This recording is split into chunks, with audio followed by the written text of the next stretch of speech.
repente Ibaraki lo sorprende y lo toma por los pelos. Y esta escena es muy interesante. Y de hecho es la que te van a encontrar en representación. Cuando ven a un samurái que es tomado por los pelos, pero que este samurái está a su vez agarrando una katana y de alguna manera está dominando la escena, bueno, es justamente se refiere a esta leyenda, ¿sí? Y en este sentido, esta mujer, este espíritu Ibaraki, parece que hay distintas versiones, pero parece que se convierte en una mujer seductora, o se convierte de hecho en la tía misma de Tsuna, porque parece que Tsuna logra, en ese momento cuando lo agarra por los pelos, logra arrancarle una extremidad y Ibaraki se convierte en esta mujer para poder recuperar de nuevo su existencia. Entonces Tsuna no puede comprobar, digamos, ni que Ibaraki existió, ni que él luchó, ni que ganó, ni, bueno, mucho menos que ganó, pero no puede comprobar nada de toda esta historia. Entonces, estas dos cosas, ¿no? Esto de la verdad, del relato, un poco la imagen del pelo que es arrancado, nos va a llevar, ¿no? Al relato de Rashomon y también al relato del bosque. Por otro lado, quería agradecer en este punto a la profesora Verónica Mazaro, que es docente de artes visuales, que me asesoró y me facilitó un texto de Noriko Ryder, y quería compartirles un poco esto. Dice que esta autora desarrolla cómo a simple vista la historia de Ibaraki es un poco el triunfo del bien sobre el mal, pero que también la figura del demonio es la voz del otro marginado. Esto me parece súper interesante, porque vuelve a traer esto, ¿no? De cuáles son estas voces que se escuchan y cuáles son los poderes que se ponen en jaque. Articula el concepto también de lo carnavalesco, entonces dice que esta literatura invierte las jerarquías, parodia un poco lo sagrado, ¿no? Y bueno, esto que pone en duda la autoridad del emperador, del samurái, a través del oni. Por otro lado también nos cuenta Ryder que los oni son maestros de la metamorfosis. Entonces pone, de hecho, como ejemplo la obra de teatro no Rashomon, y donde este demonio aparece como hombre, como esencia, ¿no? Como masculino, ¿no? Y dice, los onis pueden ser andróginos o pueden ser asexuados, su identidad es puramente contextual. Y nos dice más sobre los roles de género y los miedos de la cultura que cuenta la historia, ¿no? Nos dice más de esto, más que de los demonios. O sea, el oni en sí es ante todo un espejo de las tensiones sociales. Y esto me pareció muy interesante y como una clave para poder ver la película, ¿no? Y poder preguntarnos, tanto al ver la película, al leer los relatos de Akutagawa, preguntarnos quién es el verdadero oni acá, ¿no? ¿Y cuál es ese rol? ¿Es el malo o es este que viene a cuestionar un poco el poder? Entonces, avanzamos un poquito y les quiero compartir algunas citas, pero más que para leerlas detenidamente, lo que me gustaría que veamos a simple vista es cómo es que Akutagawa reescribe estos relatos que hablábamos del Konshaku Monogatari. A la izquierda van a tener, bueno, en los dos casos van a tener los inicios de ambos relatos. Los extractos del Konshaku Monogatari los saqué de este ejemplar que pueden encontrar en la biblioteca Akishino, cuando yo lo devuelva, por supuesto, pero ahí tienen un ejemplar, ¿sí? Que es muy hermoso, además de la historia del Satori. Bien, lo que quería que veamos es que en ambos casos se respeta como una narración en prosa. Recordemos que Konshaku lo que hace es tomar los relatos orales, ¿sí? Y los pasa a un texto escrito. Y en este caso Akutagawa va a remitir a este mismo registro, ¿sí? Va a mantener una secuencia ordenada de eventos, va a mantener los personajes se describen por acciones, ¿sí? Y hay una trama que tiene un desarrollo y tiene un cierre, ¿sí? Ahora bien, en la siguiente imagen lo que podemos ver es cómo retoma el personaje de esta anciana, que a mí me hace recordar mucho a Ibaraki,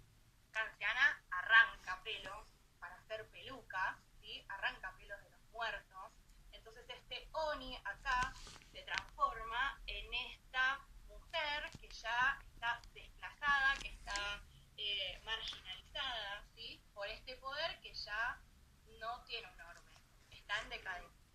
Entonces ahí entendemos un poco cómo se vincula por el tono, ¿no?, al mito de Ibaraki. Y en este caso sí lo que podemos notar es que con Yaku los personajes se van a describir desde las acciones y en Akutagawa se van a describir desde las emociones. Entonces le leo brevemente en el Konjaku, mientras dice, que esta joven mujer había sido su señora y había muerto sin tener a nadie que pudiera rendirle honras fúnebres, ¿no? Todo tener, bien, imploraba su perdón desde acción. Akutagawa lo que hace es desde las emociones, entonces dice, ante una respuesta tan simple y mediocre, el sirviente se sintió defraudado. La decepción hizo que el odio y la repugnancia le invadieran su mente.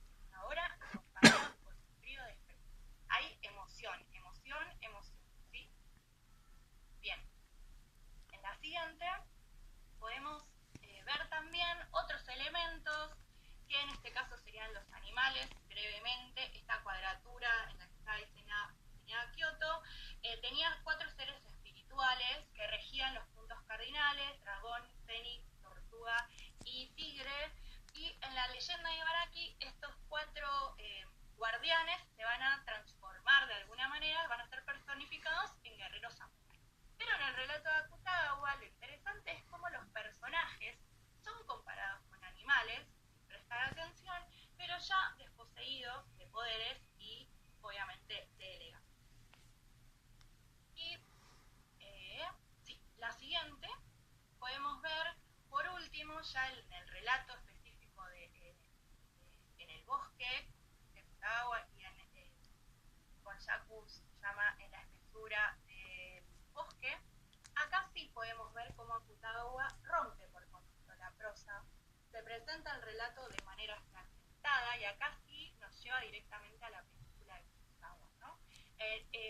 Akutagawa incluye personajes, juega con perspectiva, hay varios relatos y nos presenta de la historia lo que se conoce a través de ella, pero desde la mirada de los personajes. Entonces nunca terminamos de acceder a lo que realmente pasó. A diferencia del Konjaku, que tiene función. Por último, me gustaría que nos preguntemos entonces, y retomando un poco la pregunta, ¿por qué un autor de la era Meiji, fines del siglo XIX, principios del siglo XX, escribe sobre el periodo Heian, ¿no?, del siglo XII? Bueno, Akutagawa utiliza el pasado, lo utiliza como un espejo. Acá voy a citar el nombre del seminario. Este Japón es el, ¿no?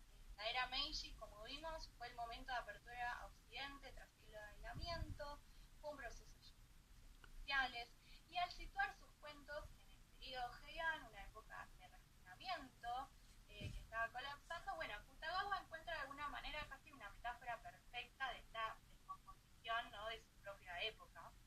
Y lo mismo, tiempo más tarde, podemos ver como la profesora Canizo va a ser Akutagawa, ¿no?, en este periodo. Entonces, para resumir, la última imagen que les traigo es volver a la pregunta: ¿son de Akutagawa estas historias? ¿No?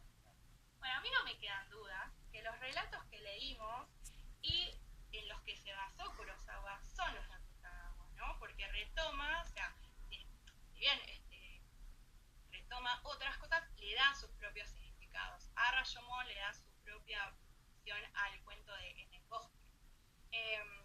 Él trabaja desde lo que es la reescritura, ¿no? Y como vimos, haciendo un repaso, entonces se basó en fuentes clásicas, principalmente del Konjaku Monogatari-Yu, la antología esta de relatos de hasta añadidoras, se llamaba en ese momento.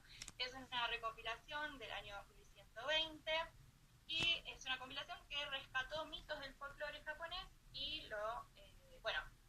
y que Akutagawa retoma mitos del folclore japonés y también retoma el título de la obra de teatro No. Entonces lo interesante es lo que él hace, ¿no?, que es actualizar estos relatos antiguos, cargarlos con las problemáticas de temas modernos y entonces de alguna manera hace lazo, ¿no?, que va uniendo ese Japón ancestral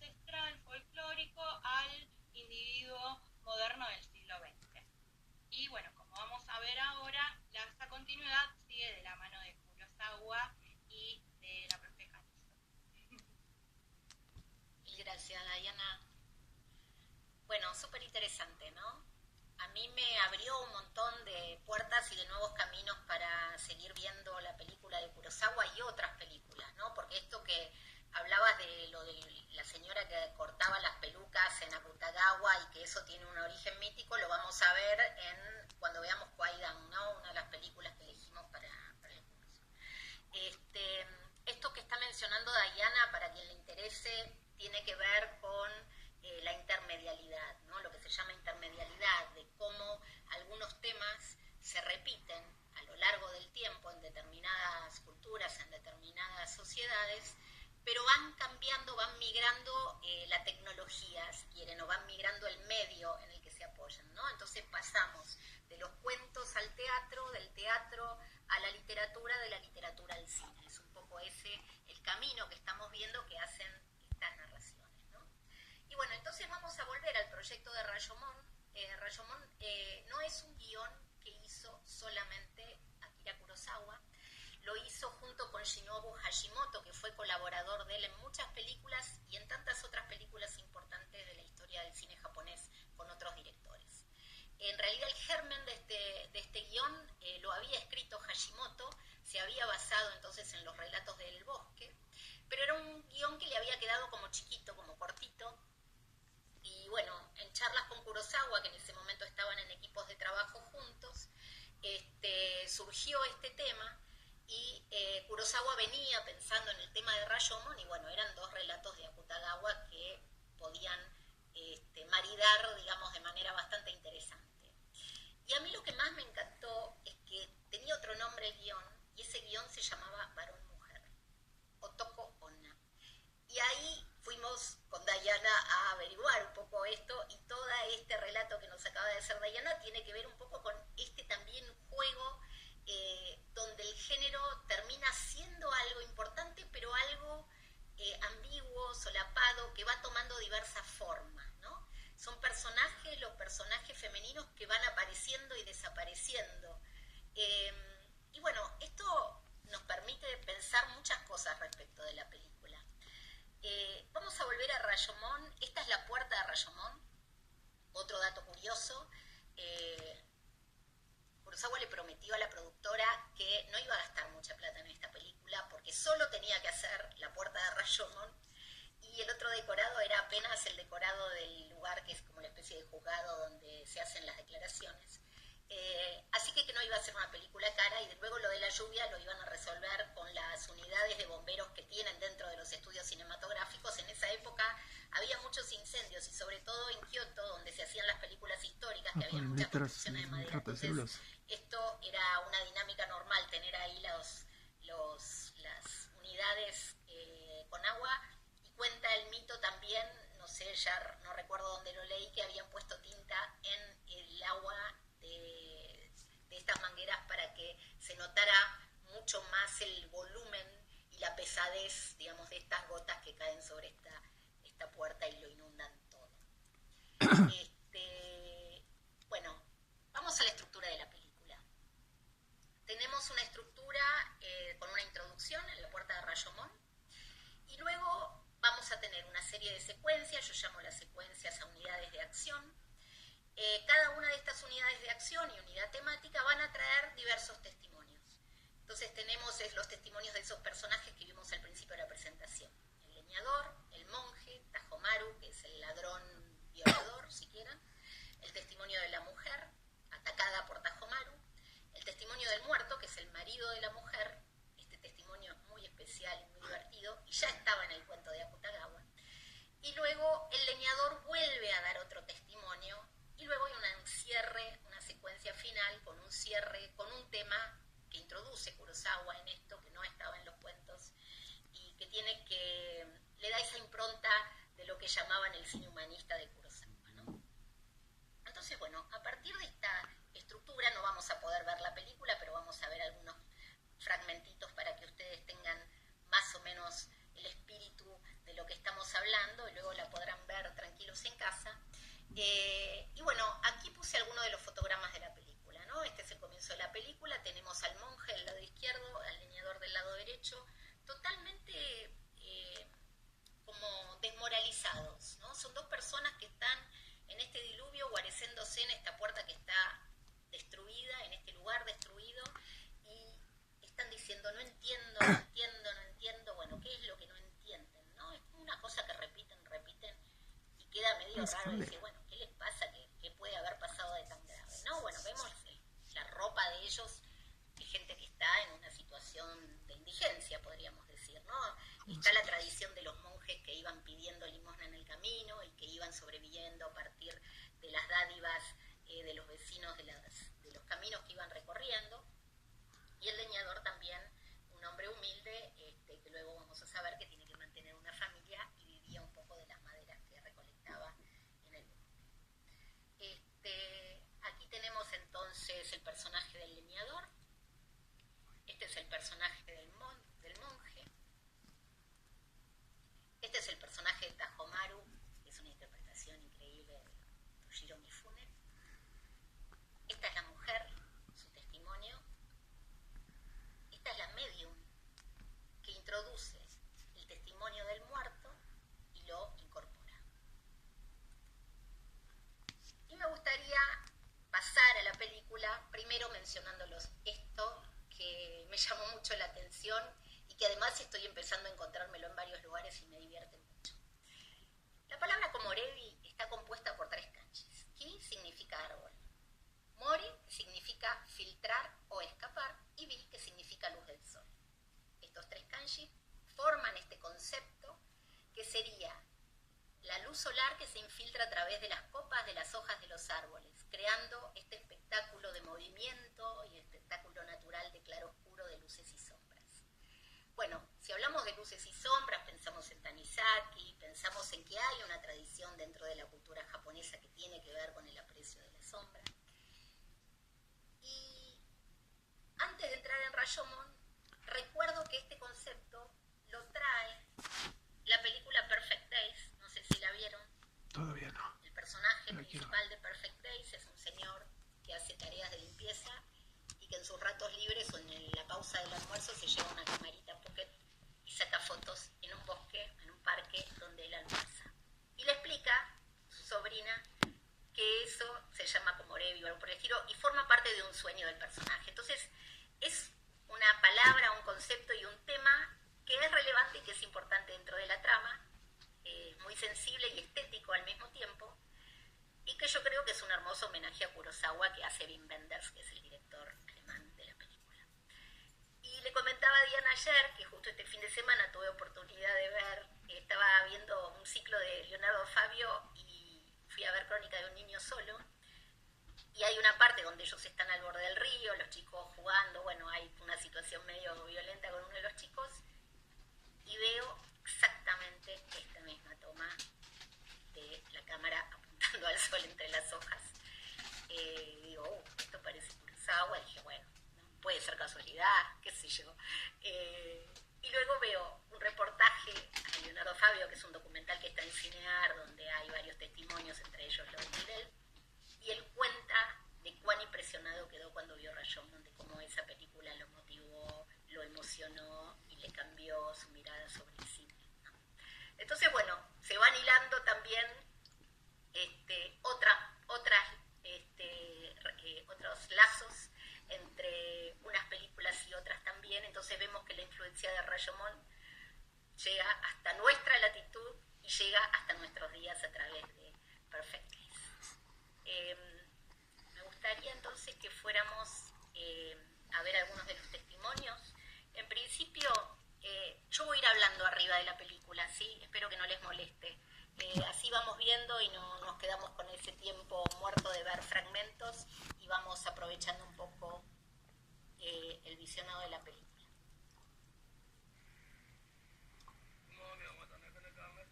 El sonido no va a estar totalmente alto, disculpen, pero bueno. Estamos entonces frente a la puerta de Rashomon, en medio del diluvio, y vamos a ver entonces la introducción al relato del delineador, que es el testigo que encuentra al muerto en el bosque.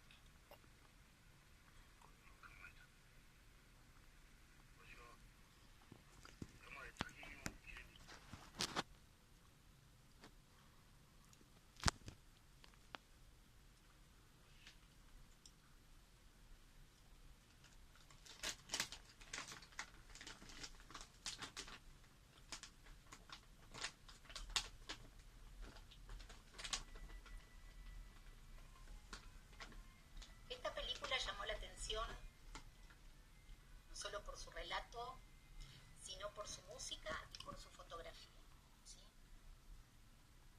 Entonces vemos cómo toma este tema principal de forma muy dramática. Es un tema que se parece al bolero de Ravel, no es exactamente, sería como una variación sobre el bolero de Ravel. Y bueno, y estas tomas que son bastante desopilantes para el cine de la época y más para un cine que no fuera occidental, ¿no? Esto de seguir la cámara a espaldas del personaje, de atravesar este bosque frondoso y de este juego de luces y sombras entonces del que habíamos hablado.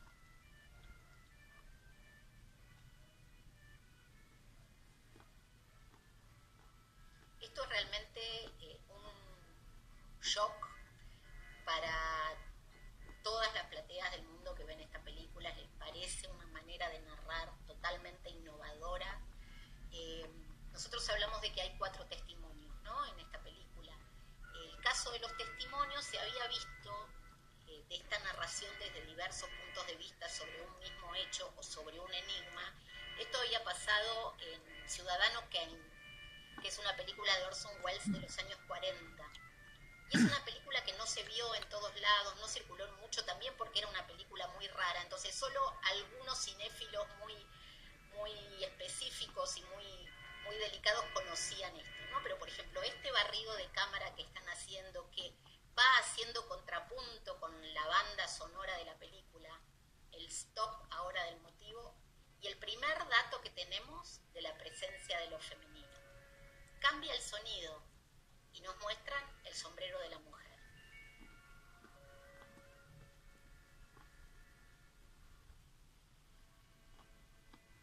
Sigue entonces el relato. Una de las cosas que mencionó Diana respecto de este tema de la presencia de la mujer o de la presencia de los géneros cambiantes en los relatos míticos, a mí me hizo pensar en que tenía algún sentido en relación con este título que le pone el guionista a la película, Mujer-Hombre, ¿no?, antes de que se llamara Rayón. Segundo rastro, el sombrero del hombre. Uy, me echando las dos cosas, parezco un Benji ya. Pero bueno, entonces me puse a pensar un poco en cómo leer esta película desde la perspectiva de género. Nosotros tenemos 2 escenas paralelas, podríamos decir, la escena de la puerta de rayo, donde hay 3 personajes, hombres, y luego tenemos la escena del bosque, donde vamos a encontrar 3 personajes, ¿sí? Está el muerto, su mujer y el supuesto autodeclarado asesino, que es Tajomar. Como vemos aquí no tenemos ningún texto en toda esta secuencia. Tenemos una cámara subjetiva viendo desde la mirada del muerto hacia el testigo. Esto es excepcional, y toda esta corrida que hace por el bosque desesperada también es una manera muy sofisticada, técnica dramática de contar esta película, ¿no? Entonces, ya hasta aquí vemos como una maestría total en términos técnicos, mucha sorpresa en la manera de narrar. Y quería comentar algo que también tiene que ver con el cine mudo, ¿no? Cuando Kurosawa le pide a los actores que interpreten los roles para esta película, les dice que va a hacer un tipo de actuación al estilo del cine mudo. Por eso vemos gestos muy expresivos y dramáticos, que también están enraizados con la tradición teatral kabuki.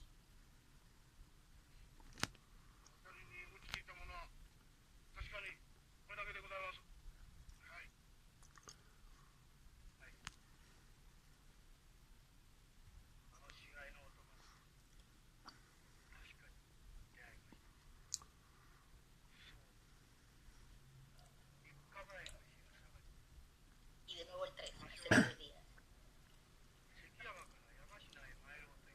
Vamos a ver la primera imagen que nos muestra la película sobre la mujer en cuerpo entero, digamos, no un rastro de ella.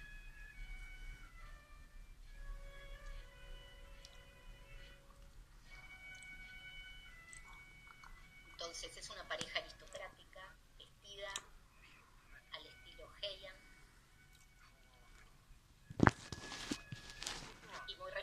y diferentes de estos tres personajes de la Puerta de Rayo.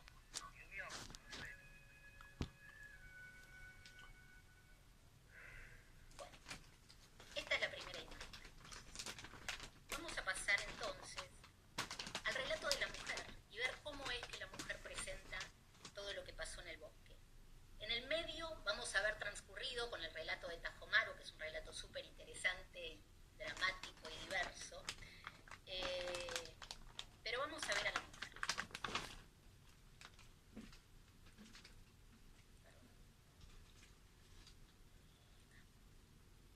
Volvemos a la Puerta de Rayo.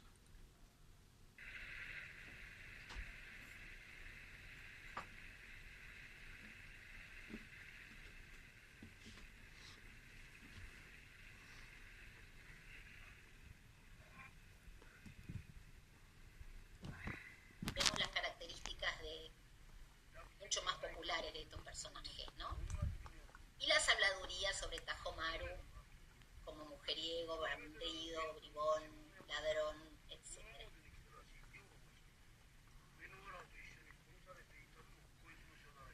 Entonces parece que el tema de las mujeres es un tema que ya trae alguna historia en el caso de Tajomaru.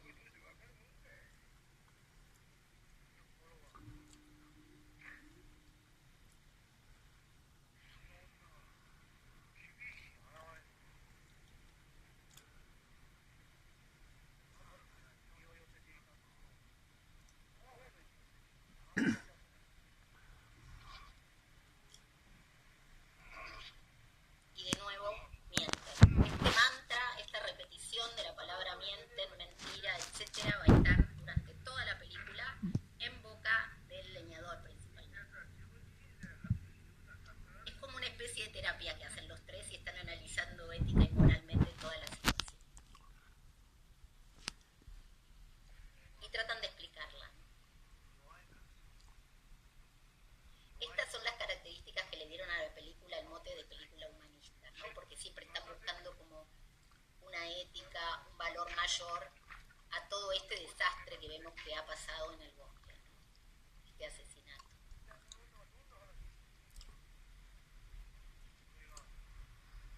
Y vemos que es una versión diferente a la de Tajomaru y también diferente a la del leñador.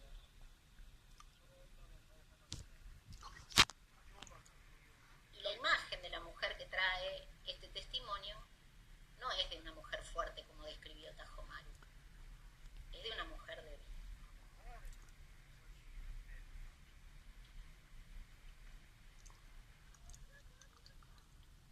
A partir del relato de Tajomaru y de la mujer como protagonista del hecho, vemos que el tono de la película es totalmente dramático, de la misma manera en que Diana mencionó que lo era en el cuento de Akutagawa, los cuentos de Akutagawa. Lo importante era el dramatismo y los sentimientos de lo que está pasando, y esta película está llena de eso. Y los recursos que se usan para esto son principalmente la manera de actuar y el trabajo de contrapunto entre la cámara y los personajes. La cámara, no en el caso de los testimonios en que es una cámara más plana y más fija, tomando a los personajes en su dramática testimonio, pero sí en el bosque la cámara tiene una actitud mucho más protagonista, ¿no? Dentro de lo que es la narración, y además porque es básicamente una narración por cámara donde casi no hay diálogos. Entonces vemos aquí la empatía de la mujer por su marido. Y entonces ya yo veo este lugar de la mujer que ha sido violada, que ha sido ultrajada por un bandido y que su marido aparentemente fue testigo de esto. Y vemos que el marido se siente totalmente deshonrado y ella se siente totalmente deshonrada. Y está tratando de alguna manera de recuperar ese lazo que tenía con su marido, pero que fue totalmente destruido por la violencia de Tajomaru.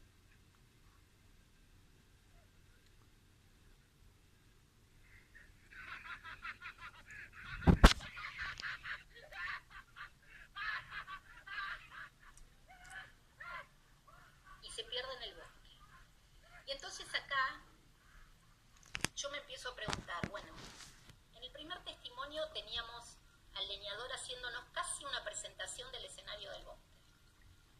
Iba recorriendo las diversas partes, ese comorebi maravilloso, la cámara iba circulando alrededor de ese personaje, la cámara está escondida en medio del follaje y nos muestra esa subjetiva del muerto. En el relato de Tajomaru también los bosques y los grandes árboles son protagonistas de todo el relato, están entre los dos rivales todo el tiempo, en las peleas de espadas, etc. Y me acordé de Miyazaki, que Miyazaki tiene algunas películas donde son muy importantes los seres del bosque, y donde pasan cosas trágicas en el bosque y también cosas maravillosas, ¿no? Y entonces me gustaría empezar ahora a explorar el bosque como protagonista. Como vemos aquí, la mujer está buscando el favor del marido y la reconciliación después de ese acto, pero esta mirada nos muestra una otra mirada, que es esta. Y vemos que acá hay algo insalvable.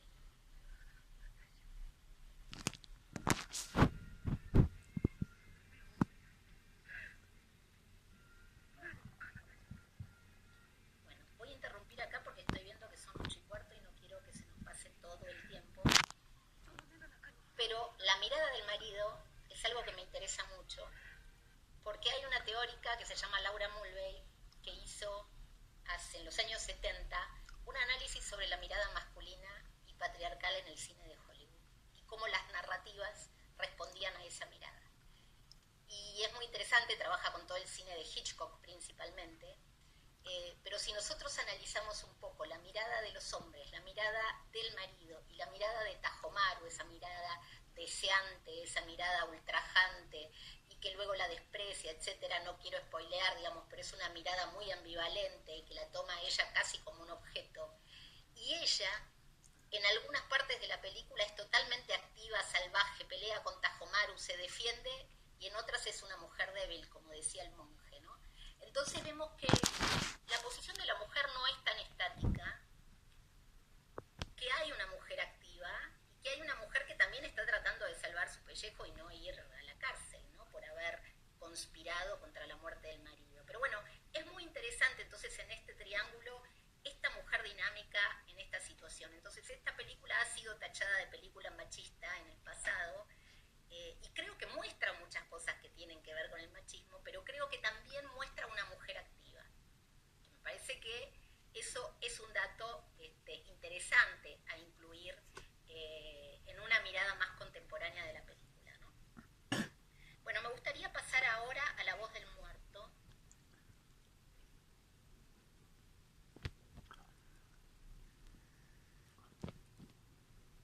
Volvemos entonces al interludio de la puerta, los tres personajes reflexionando sobre cómo debe ser la vida y qué desilusionados están con la especie humana.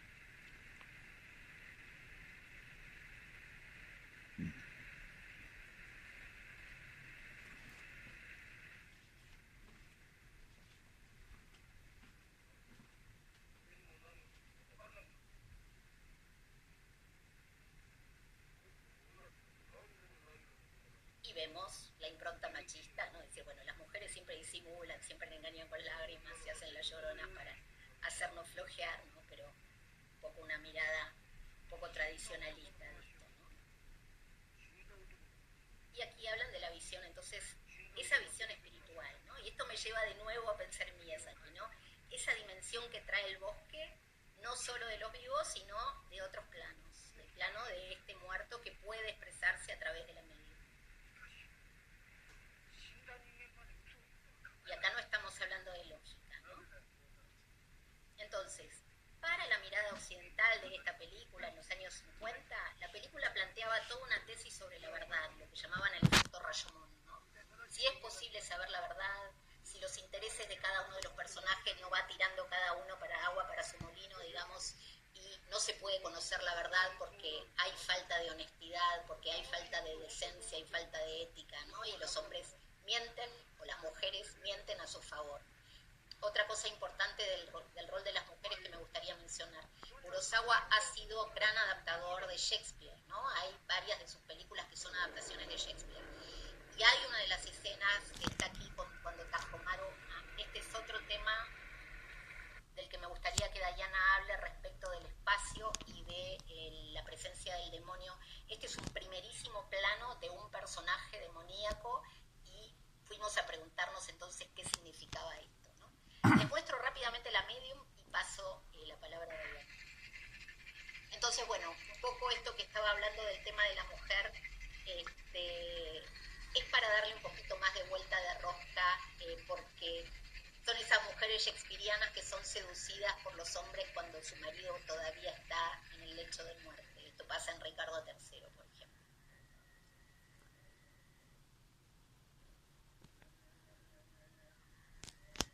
Entonces la medium está delimitando ese lugar sagrado. De esto nos va a hablar un poquito Diana ahora. Quiero que escuchen su voz un minutito.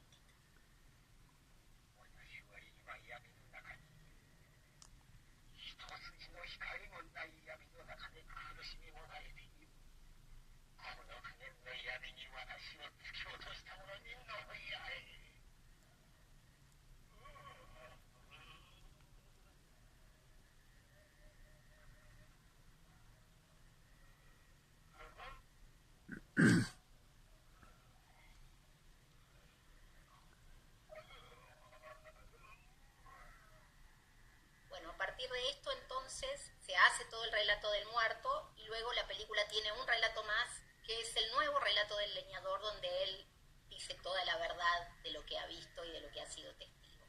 Y luego la película termina con este epílogo humanista donde encuentran un bebé y es el leñador el que se lleva al niño. Entonces aquí vemos todo el odio del esposo, del muerto, por la actuación de su mujer, ¿no? Y bueno, yo creo que ya vamos a tener que ir cerrando. Solo Diana, si querés cerrar un poquito con este tema de lo del lugar y mencionamos un poco el tema del curso para quien le interese. Espera que voy a cerrar acá la película. Y vamos acá. Brevemente, hay dos personajes, los Kebishi, que eran en el plano social, bueno, es a quien los personajes no le están diciendo su declaración. Y esto en el plano social y político de la época de Heian representaban a lo que hoy podemos relacionar como el poder policial, o también oficiaban de jueces y también de administradores. Y era una imagen muy potente que de hecho sirvió como arquetipo en personajes de teatro de marionetas. Por otro lado, tenemos estos Onigawara, que son las tejas de oro que mostraba hace un ratito Marcela. Este demonio, ¿no?, se invierte y se convierte en un buen mal. Esto es interesante. En la época de los shogunato, como habíamos dicho y comentado, los samuráis van a dominar a estos seres, también los dominan para que se transformen en seres guardianes, ¿sí? A ese punto. Por eso van a ver en muchos templos como unos ogros, lo que nosotros sería para nosotros unos ogros, unos oni, que están protegiendo, ¿no?, los lugares. Están en las puertas y se dice que si uno no llega a estos lugares es porque los oni lo ha impedido, ¿no? Y que si podemos llegar, podemos entrar, es porque ellos así lo quisieron. Otro personaje interesante es la Miko, que es esta sacerdotisa, esta medium, que nos devuelve a un plano más espiritual y tiene orígenes chamánicos, que es como, bueno, el chamanismo es más vernáculo, digamos, para la cultura de Heian. De hecho, antes de Heian, para el siglo III, una emperatriz regente que gobernaba Japón, Himiko, era conocida justamente por sus grandes poderes de chamanismo. Y acá entonces podemos distinguir obra que tiene que ver cómo se entrelazan las funciones sociales y los roles de poder en relación al género y al contexto, ¿no? Y por último, estos GIDE, que son estos papelitos en zigzag, que me pareció interesante traerlo porque es algo que vemos habitualmente, que a veces están colgados alrededor de piedras o alrededor de árboles. Bueno, este GIDE, estos papelitos no son simples adornos, sino que marcan una frontera, un límite entre lo profano y lo divino. Por eso es que el personaje del amigo deja un espacio, ¿no?, marcado alrededor de estos giles. Entonces acá en ese espacio va a ser como un lugar en donde el mal no va a entrar, ¿no? Es una protección también. Algo interesante, bueno, es que esta puerta de Rashomon, volviendo un poco a esto, estos límites, ¿no?, que se van retornando entre naturaleza, civilización, orden, caos, los personajes que también van abandonando el orden de lo caótico.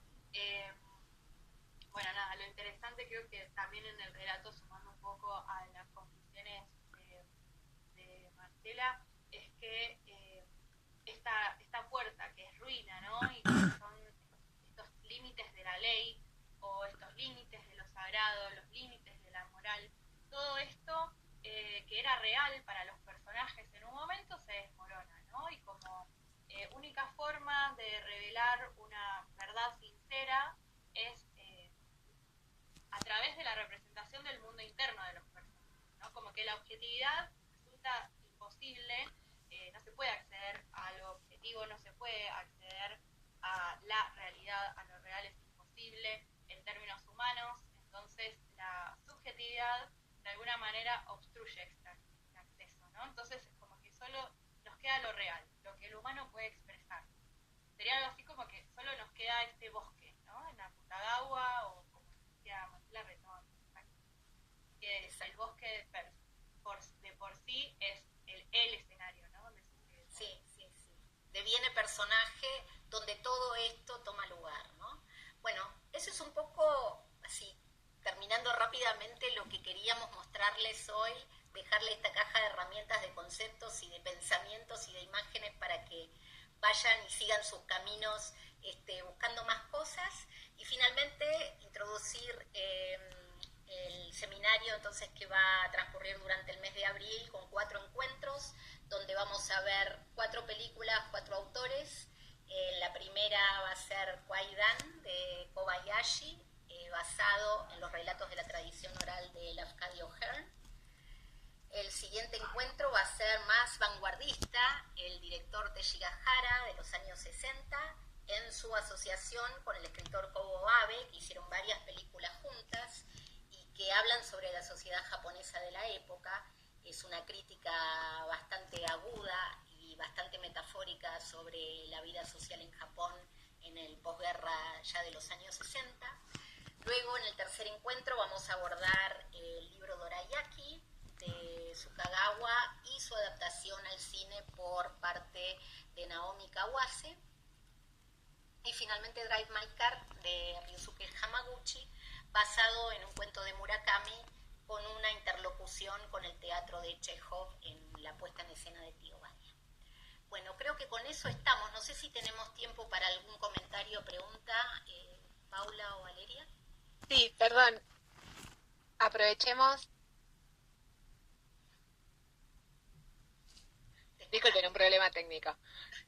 Aprovechemos si quieren dejar alguna pregunta en el chat. Hicieron algunos comentarios sobre las relaciones de estas películas y estos personajes y estos autores con el manga, con diferentes mangas. Si quieren hacer alguna pregunta, podemos aprovechar este espacio de intercambio. Pregunta Tomás, ¿en aquella época existían samuráis de otro género que no sea masculino? ¿Cuáles eran? ¿Qué diferencias había con el hombre samurái? Bueno, es una pregunta más bien histórica, ¿no? Pero si se animan a Dai o Marce, ¿se animan a contestarla? Yo podría decir que en la historia de los medios del cine, del manga, del anime, etcétera, va a aparecer el tema del samurái con otro género que no sea masculino, y de otra raza que no sea japonés también, ¿no? Entonces esto es un tema que va a venir, digamos, hacia el futuro. En la historia no sabría decirte, tendría que investigarlo. Y en la literatura, como estamos acostumbrados, están bastante silenciadas, ¿no? Las figuras femeninas. Suerte, a medida que vamos investigando, vamos encontrando personajes, vamos encontrando relatos, pero creo que sería para una clase especial, ¿no? Y articulándolo sobre todo con la parte histórica, fundamentalmente.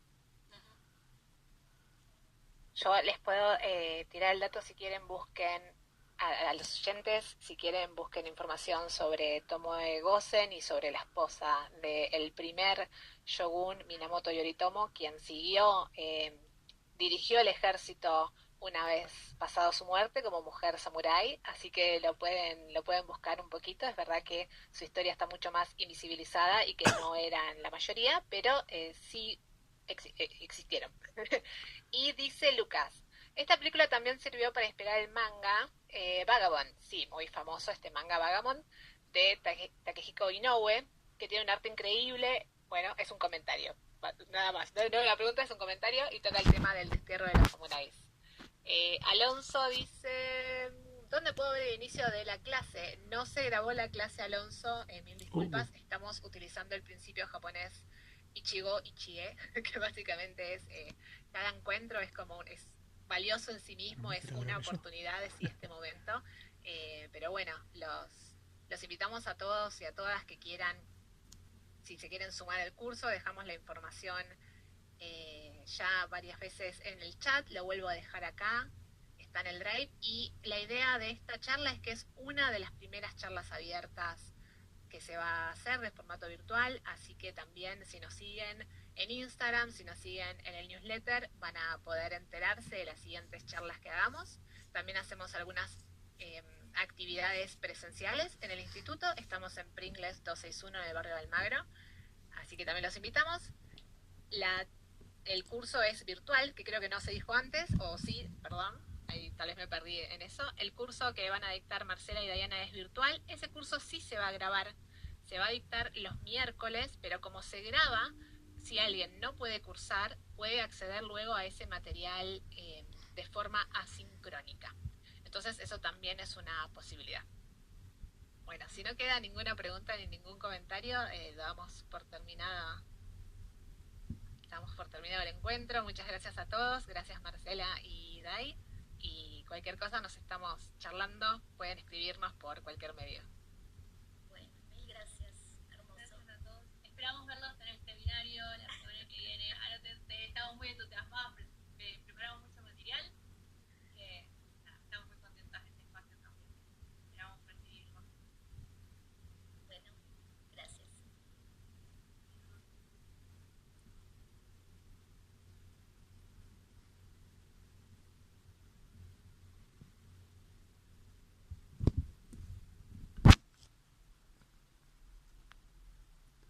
Bueno, esto es todo, amigos. No llego a mandárselo mío, creo que no.